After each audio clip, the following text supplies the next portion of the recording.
on a un type qui est là, qui est en train de mettre en danger existentiel la France et les Français. Je sais pas si vous avez déjà vécu la guerre, je l'ai vécu, je sais ce que ça fait. Et aujourd'hui, toutes les questions sociales et compagnie, c'est second plan. Il faut le foutre dehors. Mais ouais, d'accord. Il faut le foutre dehors, il n'y a pas autre chose à faire.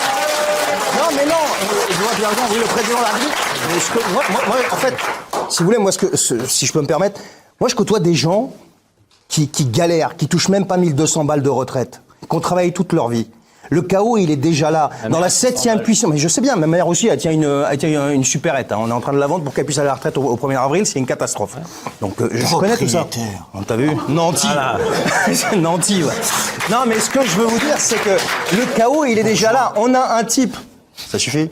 On a un type qui est là, qui est assis à l'Élysée, qui a foutu depuis 2017 1400 milliards de dettes en plus.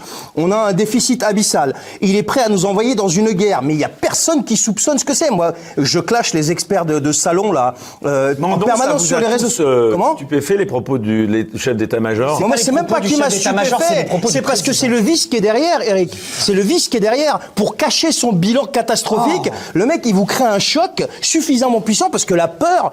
Mais les gens ont couru se faire piquer pour un truc qui tuait 0,01% de la population infectée. Mais c'était un test à grande échelle.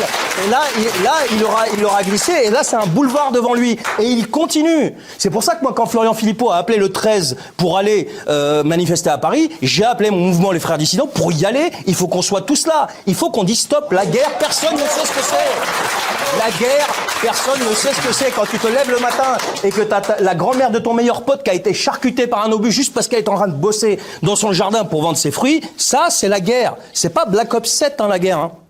Donc on a un type qui n'a pas de gosse, et qui est en train d'envoyer nos gosses à la boucherie en Ukraine face aux Russes,